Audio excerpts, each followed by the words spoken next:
आपके साथ जुल्म जाति अन्याय होते हुए, बहनों का अपमान होते हुए चैन से पढ़ के देखता है, या वो नेता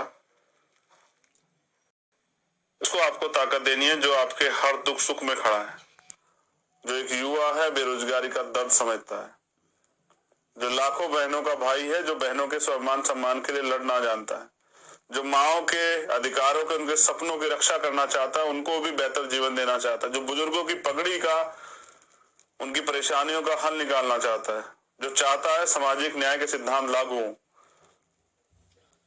बहुत परेशानियां हैं। जातिगत जनगणना होनी चाहिए, जातिवार जनगणना होनी चाहिए, जो संविधान का मूल प्रस्तावना है, जो उसके भाव है, उन पे काम होना चाहिए। इस देश में गैर बराबरी पे आधारित जाति की व्यवस्था खत्म होनी चाहिए, भाईचारा बनना चाहिए और अच्छे और काम करने वाले लोगों को मौका मिलना चाहिए। जब मैं आलोचना से नहीं डरता तो हमारे भाई क्यों डरते हैं, हमारे कार्यकर्ता क्यों डरते हैं? देखिए, आलोचना उनकी होती है जो कुछ काम करते हैं, जो लोग कुछ काम नहीं करते उनका कुछ नहीं होता है। मैं फिर कहता हूं, मैं पहला शख्स नहीं जिसकी आलोचना, जिस पे आरोप लगाए जाते हैं। माननीय काशीराम साहब पे लगाए गए, बाबा साहब अम्बेडकर पे लगाए गए। जिसने भी परिवर्तन के लिए शुरुआत की उसको ये सहना पड़ा, क्योंकि जो आगे चल के रास्ता बनाता है, कांटे उसी के हिस्से में आते हैं।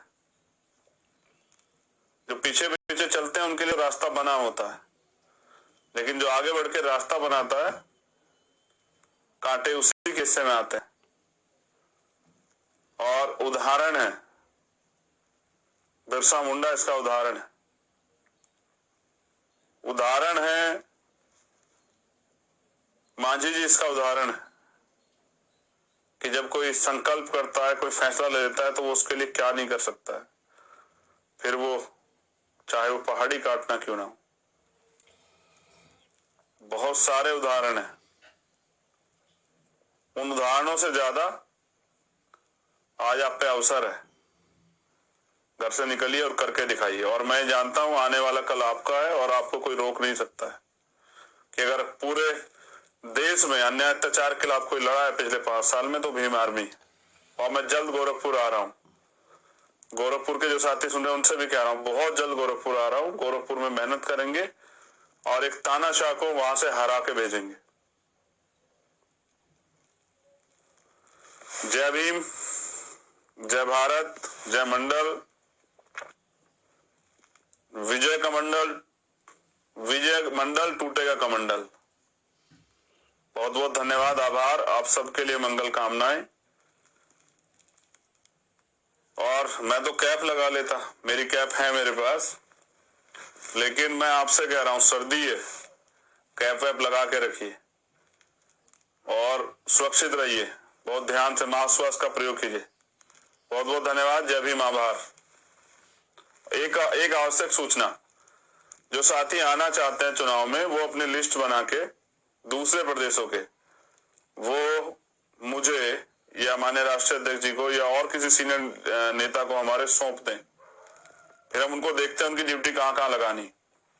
जो भी सीखने के लिए आना चाहते हैं पूरे देश से, वो सब अपने अपने प्रदेश अध्यक्ष को सूचना दे और वहां उन प्रदेश अध्यक्ष द्वारा भीम आर्मी के राष्ट्रीय अध्यक्ष जी या हमारी सीनियर लीडरशिप को किसी को भेज दें या मुझे भेज दें व्हाट्सएप पे।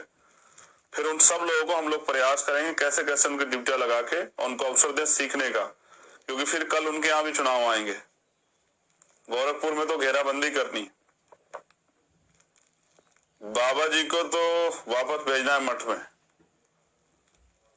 इसलिए आपसे कह रहा हूं, जो लोग आना चाहते हैं, वो जो सीखना चाहते हैं, क्योंकि घर बैठे नहीं सीख पाएंगे।